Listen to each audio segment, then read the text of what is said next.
Well, it's that time of year again. It's the time where we take a look at everything that happened in the past year and take a look at everything we want to see happen in 2022. And then we start setting goals. This episode is dedicated to helping you set great goals for your church in 2022. We hope this conversation helps you reach more people and grow. This is the Reach Right podcast. Well, hey guys, welcome to the Reach Right podcast, episode number 78. I am your host, Thomas Costello, and with me, as always, is my co-host, Ian Hyatt. What's up, Thomas? Hey, not too much, man. Excited to talk about our topic today. We're going to be talking about a pastor's guide to church goal setting. That's the theme here today. I think that's important. First of all, it was a good Christmas for you and your family, I assume. Yeah. We don't know because this is before Christmas when we're filming this here right now. I'm going to say yes, we're not in faith that it was good. We're in yes in faith. No family issues. Yeah. I have in-laws coming in, but that's I love my in-laws, and so it's all good. My wife was perfectly happy. Yeah, absolutely. My wife loved what I got her. It was so great. Yeah. She was thrilled. She said I was the best husband ever. Speaking all prophetically, we believe that's going to be the case here. So anyway, we're filming this right before Christmas here, but going to be taking the week off here next week. But hope you and your families out there had a really great Christmas, good time with family, and you had great Christmas Eve services at church there. And everyone this healthy, is that time of, all of that. Yeah, absolutely, right. Yeah. This is that time of year, though, that we take a real hard look at what happened last year, what's coming in the year to come, and we start getting into goal setting. And we do that personally. Are you a resolution setter personally, Ian? I am, but I'm glad when we kind of decided to do this podcast and I saw this, I was like, it refreshed me in the need to do it. I actually used to really sit down and do it a lot better than I do now. And I put together a document and I'll do a lot of this. I would do a lot of the stuff we're going to talk about today in this, but I actually kind of dropped the ball I guess a lot of people drop the ball with certain things in 2020. I guess the goal was for a more normal year in 2021. So I think, but this refreshed me. I was like, I'm going to sit down and do this again. Yeah. So yeah, it's good. I do I personally for our business we do all kinds of goals, and you and I talk about that, and about those things. Yeah. For my family, we set out our annual budget, which is kind of like our goal setting for the year and those things, and then I usually have a personal goal or two. Like so, last year I failed miserably. It was about I had kind of committed to reading a book a month, which was good for me. Like that would be a good pace for me. I know some of our audience probably read a book, like 3 books a week or something like that, or that's child's play to a lot of them. But to me, that would be huge. I think I made it through like 5 books this year. So fell behind on that. So I'm a man enough to admit that, I guess. But this year I have some health goals. You and I have been talking about some of my workout routines and those things. So personally, I think a lot of people get that. We know we set resolutions, and I think most church leaders, we probably do this too. Like we do this for our churches and what we want to see God do, some of the things we want to have happen, who we want to see grow, some of the numerical goals that we're looking at. So I think that's really a healthy thing to do. So today I wanted to take some time, and in our conversation, we're going to talk out a few of the tricks, I guess, that we've learned to get more mileage out of your church goal setting, to be able to actually have it be useful to you. How often do we set resolutions? Like it's a straight idea that the average New Year's resolution is broken within 2 weeks of New Year's, right? Yeah. Like, so it's like the same thing I'm sure is true for churches, that the average goal that we set, we kind of get off track of it after a few weeks or here. So how do we get the most out of these goals? And how they're not just, the bad thing is that becomes discouraging, right? If you have this thing over your head, you have it maybe written out somewhere that we're going to do this, and then it just is a constant discouragement to you. How do you actually turn it into something that is helpful for you going forward there? So that's what we hope to uncover, I think, today with this conversation. Absolutely. And I'll go ahead and kick it off if you don't mind. I actually like this as the first one. I think the first step before you plan your goals is to revisit last year's goals, right? So, I mean, and I've done this before where I looked at what did I fail at? What did I achieve Because obviously, if you failed at something, you need to have that same goal again, or you need to kind of figure out, why did I fail that? Where did I get off track? And then I think that just helps you understand and maybe if you crushed your goals, you need to have new and more challenging goals, right? So yeah, absolutely. So it's good to evaluate it to know where to go. Yeah. Yeah. Yeah, I think it's a double-edged thing. Like, I think that the most common thing is that you take a look at your goals and you didn't do quite what you had hoped. And so it probably gives you it refreshes you to say, hey, I could have done it. I just didn't really work hard enough. But I think in a lot of cases, it helps us to reshape, like, what is a more realistic goal for me? Right. Like, so, if you look at yourself and you say, I'm 50 pounds overweight, so my goal for this year is to be 50 pounds lighter. Well, that's a pretty big undertaking, right? Ideally, that would be great. Everybody would love that. Yeah. But to drop 50 pounds in a year, that's a pretty big. So what if you said, hey, that was just a discouragement to me. Right. I'm going to instead focus on losing 15 pounds this year and have something. If I can lose a pound a month or something like that, then I'll know that I'm doing well with this. Same thing goes for your church. I think if you have certain goals and you didn't get anywhere near them last year, and Lord knows there were so many reasons for why we didn't hit our goals last year. Yeah. We all had hoped that the pandemic after we had hoped that the vaccines would help us get over a lot of that there. And still there's all kinds of things weighing us down. And church attendance has gotten back up to like a fraction of where it was before for most churches. And so there's all kinds of reasons why we maybe didn't hit our goals. But I think just helping you with this year's perspective, have a new honest assessment on that is really going to be helpful. And then, like you said, you're exactly right. If you blew your goals out, you need to really hit hard and really dream big and prayerfully ask God, hey, what can we accomplish this year? How many people can we reach for Christ? How many people can we see in the seats? How many tithes and offerings will we receive? Those kinds of things. I think that's really, to challenge yourself in some of those areas is going to be really good. Yeah, that's awesome. Why don't you tackle the next one? Yeah, next one is they must be measurable. They must be measurable.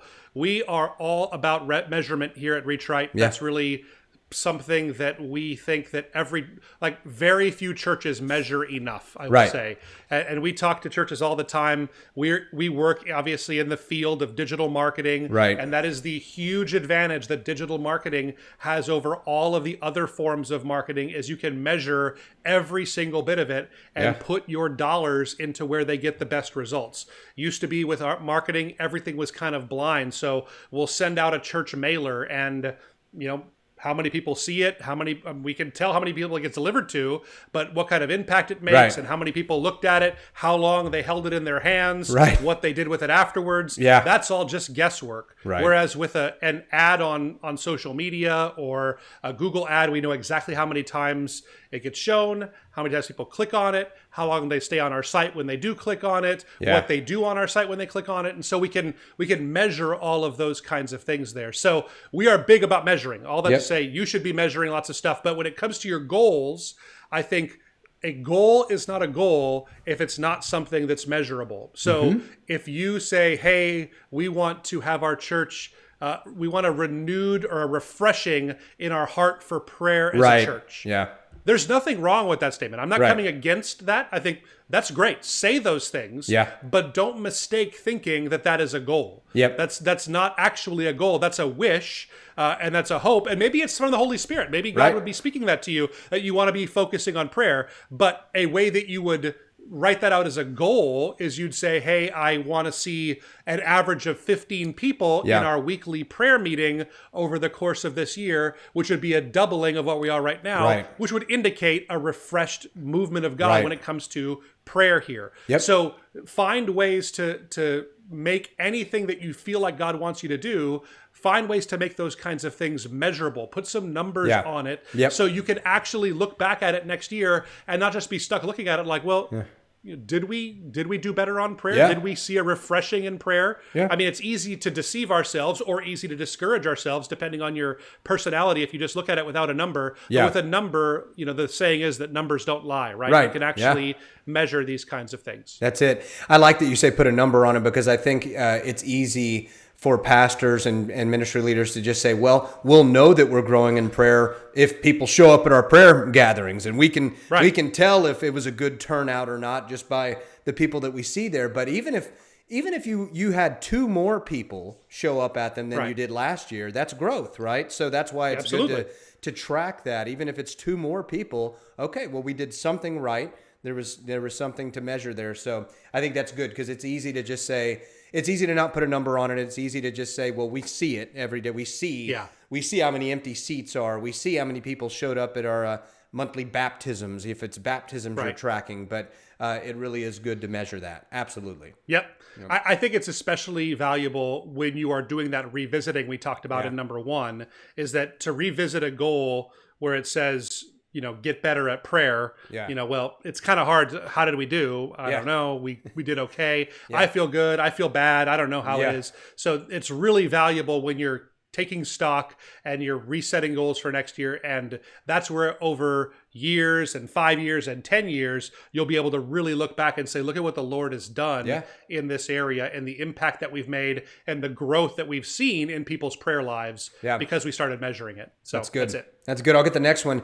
Let your leaders set their own goals. I really like this one because I think most pastors and ministry leaders know now that it's good to delegate things. It's good to let leaders take ownership of their areas of ministry. That's not to say that you're still not the primary leader as a senior pastor or anything like that, but I think they need to have their own goals, because if I see them set their own, if I'm the one setting all the goals, I don't know how much they're really into it or bought in or so if they set their own goals, well, that shows not only do they care, but it gives you something to measure and compare to your own, because I know every senior pastor they do have some sort of a goal for each area of ministry in their church, right? So, so there's going to be an understanding, a big picture that a pastor has for all of that. But when leaders set their own goals, hey, not only are you delegating and you're giving them the ability to lead. After all, they're a leader, right? You've called them, you're paying them, and they've been called to be a leader. Let them take some ownership of it, and it also will just, I think it says so much. It shows how much they care. Maybe they have some goals that you didn't even think of that are dynamite, right? So that's it. Absolutely. I would hope so. Yeah, definitely. I'm going to confess to this. A couple things here is that this is a hard one for me, right? Because I've led churches. I've planted a church and pastored a church, and I've led this organization for 6 years now, and it's I struggle because I have all these things that I want to see in our organization, and it's something that I feel like I can offer a lot of insight, and I have my own goals for what other people within our organization do, what our designers do, what our Google grant managers do, and the kind of results they can see. It's challenging for me, but here's something that I've learned is that, and this might sound harsh, if you don't trust the people that are setting to set their own goals, set their own goals, they probably aren't good enough to be on your team in the first place. Yeah. Like if this person, if they're not smart enough, or you feel like they're not capable enough to do that, and it's not to say you probably ought to look inward as to why that is. I think in most cases it's your own trust issues and problems that you have there. Right. But realistically, if people are qualified to be running these areas of ministry, or in our organization running areas of helping churches, then we need to be willing to trust them to set their own goals. Now, here's what you'll run into, though, is so sometimes as I stretch myself, and we do this in our organization, sometimes someone comes to me and they set their goals and they just don't quite align with what our company goals are. Yeah. Like, so I know you're the director of sales here at REACHRIGHT, Ian. So if you tell me and say, hey, we're going to get one new church every month started on something. Whereas, now we get 15 to 20 churches started every single month. So if you tell me that, like, I just want to, if you kind of move to something small like that, we have to have some kind of a corrective conversation about that. Right. And in churches, that'll be the same thing. You're going to get, if you leave this to your team, I remember doing this. I had a person on my team once at a church, and they said, kind of like that last goal we talked about, they said, we just really want to see a refreshment of fellowship within our church, right? We want to earn in my area of ministry. I want to see more fellowship taking place. And so that was a great thought. I want more fellowship too. Those are good things. Yeah. But I needed to kind of coach them. So in this, we're not saying that we're not saying that it's smart to just move away and kind of not be involved with your team members' goal setting, Yeah. but just let them lead the process and you need to kind of have an agreement on church goals. So your worship leader, ask them, what is your goal for this year? What do you want Right. to see? What do you want to accomplish? How many new songs do you want to be adding in? Or let them come up with whatever their own thing is, whatever that area is. Yeah, like I said, hopefully they have that in mind. Yeah. Right. And then you need to coach them on, hey, here's what I want to see in this organization. So I think we need to revisit some of these goals and really make sure that they align with where our whole church is going there. So it's a tough kind of thing to craft, a tough relational challenge for some people. But I really think it's important that you let other people set up goals in their specific areas of ministry. We need to be delegating and trusting people that way. That's good. It's good. Awesome. Next one is make them qualitative, not just quantitative. So there are a lot of traditional goals that I think are tried and true, but very much played out at this point, right? Yeah. So there's how many people showed up on our Sunday morning services, what was our total income, those kinds of numbers have been tracked for decades, and they remain some of the most important numbers. Yeah. But I think especially in this time of whether you want to call it mid-COVID, post-COVID, pandemic stuff, whatever it is, those numbers have been really hurtful, I think, to look at them for a lot of people because the average church is down considerably in both of those two primary areas. And that's not to say just if we're down, we just change the bar. We're not moving the goalpost is what we're saying because we're down for a year or two. But I think it is really important in this new time. We have to recognize that people are going to be experiencing church in new ways. They're going to be experiencing the gospel in new ways. They're going to be watching online more, engaging more online more. And so they have to be more tied to the quality of your ministry than just the quantity of your ministry. So things like ideas would be measuring how many hours are being served in the community, or how many people invited a friend this year to church. They still have to be measurable, right? You still have to put a number on them of, hey, I want to see an average of one friend invited by every person in our church this year. That would be that'd be a qualitative. It's still kind of a quality. It speaks to how much people like the church they're a part of, that they're inviting their friends, how much they care about the Great Commission, those kinds of things. It's qualitative, but it's still measurable. So that's what we're going for there. I think that's really good because, I mean, it's a step further than just like you said, the traditional thing or just a plain number. That's a great. Next one is setting up benchmarks. So this is really important because we can sit down at the first of the year, make these goals, and then just kind of let them ride and not check back in on the goals, right? So I think this is the same reason why at our company we look at things quarterly often, right? Companies look at they have monthly goals, they have quarterly goals. You need to kind of look back and again, to prevent that common thing that happens every year, like the reason why the gyms are full until February, and then everyone's gone. I think that first quarter of your goals in the new year, you need to look at things really hard and say, hey, here we are. We've kicked off for a few months. Are we hitting these goals? How far away are we from these goals?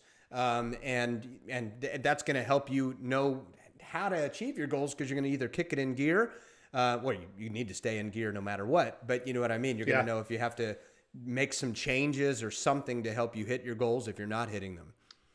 Yeah. So let's say you set up a goal around number of new visitors that come to your church there. And so, I think it really is important that you're looking at them probably on like a monthly basis, I would say, at least quarterly. But I'd say at the end of January, you need to set up a time, maybe an hour or so. Just put it in your calendar now on January 31st that I'm going to take a look at my goals that we set. And I'm going to take a look at those numbers. How many visitors did we see? How many, what was our attendance like? What was our giving? How many hours were served in the community, how many people invited somebody, whatever those goals are that God puts on your heart, you need to be revisiting those really regularly for two reasons. One, if you just wait 6 months to look at it, those goals are useless for the back half of the year because you're probably way off of them and just you're not keeping them top of mind there. Right. And then 2, it helps to encourage you if you're hitting them. If your goal is to see 100 new visitors come in the doors and you saw 10 in your first month, well, you're above pace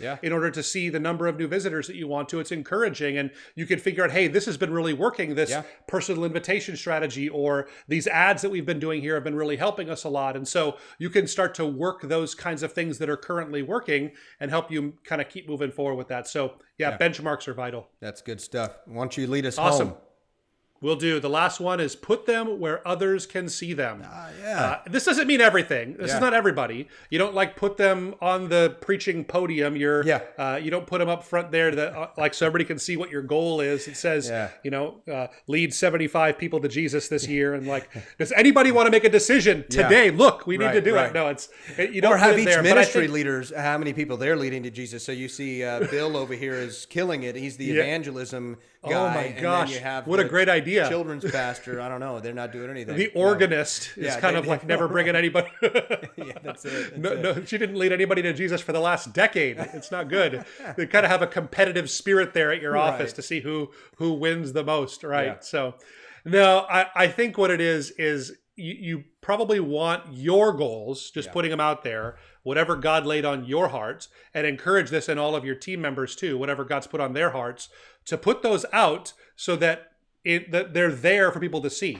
So that when I walk into your office, for instance, Ian, and I saw it, that it'd be somewhere on a whiteboard or on your wall somewhere, make it look something that you would be happy to look at. But it's just it's there. It's a reminder to you, but there is like that little bit of accountability that comes with it too. Just if you are totally falling short of what you hope to accomplish, that there is something that, you're accountable to those around you to actually get it done there. So that's the thing I think that's really valuable. I know for me, here's what I do. My office is in this room here. So we have a separate unit at our house, and that's where my office is. I know you have a home office too. I use sticky notes on my computer. So on my desktop, there is not a digital sticky note. And on that, it has all of our REACHRIGHT goals for this year. We're going to have this many YouTube subscribers and this many podcast downloads and this much revenue, and all that information is all in there. And every day I see it. I kind of take a look and say, oh, what was our goal again? Okay, that's what the number is. And then all of my metrics are there, and I can kind of see, hey, how are we doing? Every time I log into YouTube, I'm looking at the YouTube subscriber count here and our goal there, and I have kind of benchmarks built in. So I don't know, that really works for me, but I think having it displayed somewhere is really important. Yeah. I have the whiteboard, and you and I have joked about it because when we do these video calls, you'll give me a hard time and say, look up to your right. And even though you can't see it, you know where it's at on my wall. And there, there's other digital forms of doing all of this too, of course. We have digital forms for that, being a digital marketing company. But I think having that up there reminded me of the gym I work at too. I work out at like a small gym where there's maybe about it's out of someone's garage, and there's maybe about 10 to 15 people that kind of work out there on a weekly basis, but they have a big whiteboard up that, we have like what we benched pressed, that what our max was there, what we did on squats. And then if someone has a certain other kind of goal, it's written up there, and it's actually motivating. I see I'm like, oh man, I haven't done that in a while, or I think I can bench more than him. I need to get on that. So it's the same thing. And again, we know in church, in ministry, you got to be careful with the competitive part of it, but there's some of that's healthy too. So you got to balance it all out. And but I think the main thing that we said here is that put it up where we can all see them, because it's easy to forget these things, as we've talked about this whole episode here. So yeah. My wife and I were just talking about this yesterday. We were talking about how the competition in church on a staff in general is bad. That shouldn't be our motivation. It should be directed specifically towards Jesus. But then we started thinking about we remembered times when we had interns, and we encouraged interns to to get the most done. There were multiple interns, and they were all trying to get the most done. Or in youth group, I remember a common thing, maybe youth ministers that are listening to this out there, you've done this. We had this thing where whichever school, we called it the Battle of the Bulge. And so we had like a cattle scale, and whichever school brought the most weight in people, they won like pizza that night or something like that. So each high school would they'd try to get the biggest kids in their school and try and get the most weight on the scale that they possibly could there. So, what are you, a 90-pound girl now? You don't even bother. No, we don't need you at our show. You don't matter. Yeah. So, go eat, and then you're ready to come. So. That's it. Wear a lot of clothes and you can come, I guess. That's right. So anyway, there is some place for it, I think. But yeah, I think that it's not so much to encourage competition, but just to have that out there for accountability and really for your own reminder's sake. You want to be looking at these things as often as you possibly can. I know it's an encouragement to me. So yeah, hopefully to our audience, it's helpful too. Absolutely. So anything to add about goals as we close, Ian? No. Let's get on them. We encourage our audience and listeners, get on them, and we'll be praying for you to reach them. Yeah, that's it. Yeah, it's been great having you guys as part of our Reach Right family here in 2021. This is our last episode. We will be catching you guys in the new year. I'm believing for great things in our lives and our company, and I pray that for your churches too. Thank you guys so much for being a part of our Reach Right family. It does mean a lot to us. If this was helpful to you, we would really appreciate a subscription. If you want to subscribe to the podcast, whether that be on YouTube or wherever you get your audio podcasts there, rate, review, subscribe, do all those kinds of things. It does mean a lot to us. Thanks so much for being a part of our Reach Right family. Happy New Year, and we'll see you in 2022.